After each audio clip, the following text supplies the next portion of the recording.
It's pretty wild how fast tech keeps getting right. Every year, phones, computers, boom, faster. It really is. Constant evolution. But, there's always been this kind of hidden limit, especially for big things like AI. It feels like we've got this super powerful AI engine, but the memory, the part feeding it data, has been a bit like a clogged pipe until maybe now. That's a great way to put it. Yeah. Yeah. And what we're looking at today might just be the thing to really open up that pipe. We're talking about Poxiao. Poxiao. Yeah, from researchers at Fudan University in China. It means dawn, apparently. And they're calling it the world's fastest flash memory. Okay, fastest ever. That's a big claim. So yeah, we saw this piece in the Star, which caught my eye, plus some other dives into the tech itself. Yep. So our mission today, I guess, is to figure out what is this Poxio thing, really? Why is it such a potential leap, not just a small step? And, what could it mean for us, for AI, down the line? Exactly. Let's cut through the hype and the tech speak and see why this actually matters. All right, let's do it. Poxiao Dawn. Fitting name, maybe. The Star says it's tiny, like smaller than a grain of rice. Which is impressive in itself, yeah. But the speed, that's the headline, isn't it? Erasing and rewriting data in 400 picoseconds. I mean, what even is a picosecond? Help me out here. Okay, well, a picosecond is a trillionth of a second. It's almost impossible to really wrap your head around. A trillionth. Wow. Yeah. But maybe a better comparison is with what we have now, this Poxiao tech. Yeah. We're saying it's something like 100,000 times faster than the normal flash memory in your phone or computer. Hold on, 100,000 times faster. That's the number being reported, yes. That's not just an upgrade. That's like, I don't know, going from dial-up to light speed instantly. Think about saving a big file, that progress bar. Yeah, that crawl. Imagine it just gone instantly, or faster than instantly, if that makes sense. It basically would be. Now, okay, the prototype they have is small kilobytes of data. So it's not replacing your main drive just yet. Right, okay. So small scale for now. Right. But the speed is the point. They've proved the concept works at this incredible velocity. That's the revolution. Okay, got it. Speed is the breakthrough. So why now? What's driving this? The article links it heavily to AI. Yeah, and that makes total sense. Because fundamentally, computing has this bottleneck, right? Especially AI. How fast can you get data to the processor? The fuel line analogy again. Exactly. These huge AI models, they need to chew through mountains of data. Yeah. If the memory can't shovel it in fast enough, the processor's just sitting there waiting. Right, twiddling its digital thumbs. Pretty much. So faster memory lets the AI actually use its full power. It removes that waiting time. Makes perfect sense. The AI brains are ready. They just need faster food. So to understand Poxiao's magic trick, maybe we should quickly touch on the memory we use now. Volatile, non-volatile. Good idea. Yeah, so for ages, it's been a trade-off. You've got your volatile memory like RAM, SRAM, DRAM, super fast. That's what your computer uses for active tasks. Okay, the working memory. Right, but it needs constant power, holds less data for its size, costs more, and poof, data's gone when you switch it off. The downside. Then you have non-volatile memory, flash storage, SSDs. Holds tons of data, keeps it when the power's off, uses less juice. What? But it's slow. Way, way slower than RAM. That's always been the compromise. Okay. Fast but forgetful, or slow but remembers. That's a neat summary. And Poxio is basically trying to smash that compromise. It wants to give us that flash persistence, but at RAM-like speeds, or even faster. So they focus specifically on making flash faster, not just tweaking RAM. Exactly. The Fudan team looked at how flash usually gets sped up. Traditionally, it involved sort of pre-accelerating electrons, giving them a little push before they store the data bit. Like a warm-up lap. Kinda, yeah. But the project leader pointed out that this warm-up itself puts a ceiling on how fast you can ultimately go. There's an inherent delay. Ah, okay. So they needed a totally new approach, not just a faster warm-up. Precisely. And that's where this new theory, this 2D enhanced hot carrier injection, comes in. It sounds complex, I know. Yeah, break that down for me. 2D hot carriers. Okay, so the really clever bit seems to be how they get electrons from a low-energy state to the high-energy state needed for storage, like instantly. No warm-up. Just jump straight in. Sort of like skipping the highway on-ramp and just merging directly at full speed. The 2D part probably relates to the materials they're using, these incredibly thin, almost atomic-level layers. Nanomaterials. Right.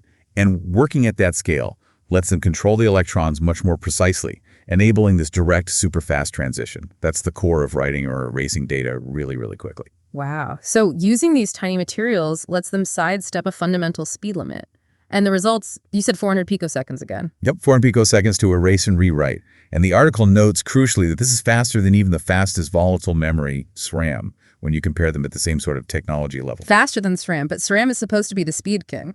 Traditionally, yes. So Poxio isn't just faster flash. It's potentially faster than what we thought was the fastest. And remember, normal flash takes hundreds of microseconds. Microseconds versus picoseconds. A microsecond is a millionth of a second. A picosecond is a trillionth. So yeah, micro is 1,000 times longer than nano, and nano is 1,000 times longer than pico. It really is that 100,000 times difference again. It's staggering. It just completely changes the scale of things and the potential. Fudan University in the article hint at some pretty radical future stuff, right? Like blurring the lines between memory and computing. Yeah, that's the really exciting big picture idea. If you can get storage speed practically equal to processing speed, well, think about how computers are built now. Separate RAM, separate SSD or hard drive. Exactly. Fast temporary workspace, slower permanent storage. But what if your storage was the fast workspace? If it's incredibly fast and keeps data without power, that whole distinction could just melt away. No more loading apps, no waiting for files. Everything is just there instantly. That's the potential holy grail, yes. Imagine turning on your computer and everything is just immediately available.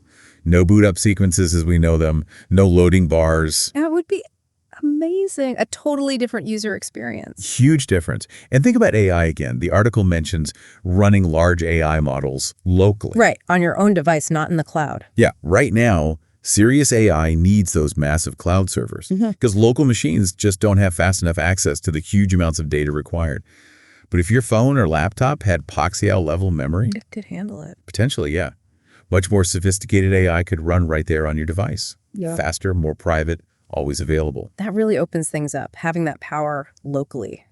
Very interesting. Now, this didn't happen overnight, did it? The article mentioned the timeline. No, definitely not. This research apparently started way back in 2015. Wow, long haul. It shows the kind of dedication needed for these breakthroughs. They had a theoretical model in 2021, and even before Poxiao, they'd built a super fast flash device with an 8 nanometer channel. And that was significant. Why? Well, the thinking was that silicon flash couldn't really get much smaller than about 15 nanometers. So hitting 8 nanometers was already pushing past perceived physical limits. They were already breaking ground. So they've been chipping away at this for years. And now Poxio is actually being built kilobyte level using standard tech. Yes, CMOS technology. Yeah. And that's super important. Why CMOS? Because that's the standard process used to make pretty much all our computer chips. If Poxio works with CMS, it means you don't need completely new, exotic factories to produce it. It can potentially slot into existing manufacturing lines. Ah, much easier to scale up and make commercially viable then. Exactly. It dramatically lowers the barrier to entry for mass production down the road. Makes sense. And they have a 5-year goal now, megabytes. Yeah, the aim is scaling up to tens of megabytes within 5 years, getting it ready for licensing, ready for market. Now, tens of megabytes still sound small compared to gigabyte RAM or terabyte SSDs. But again, the core breakthrough is the speed. Once that's perfected and scalable, the capacity will almost certainly increase over time as the tech matures. Gotcha.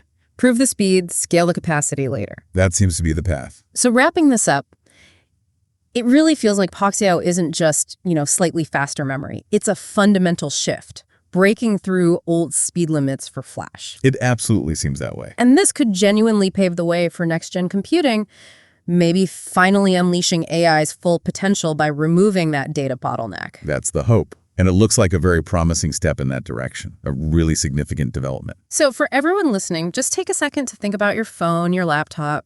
Imagine everything happening instantly. AI assistants that don't cause complex tasks running right there on your device. No lag, no waiting. Exactly. Innovations like Poxio could bring that future much closer than we thought. And it leaves you with the fascinating thought, doesn't it?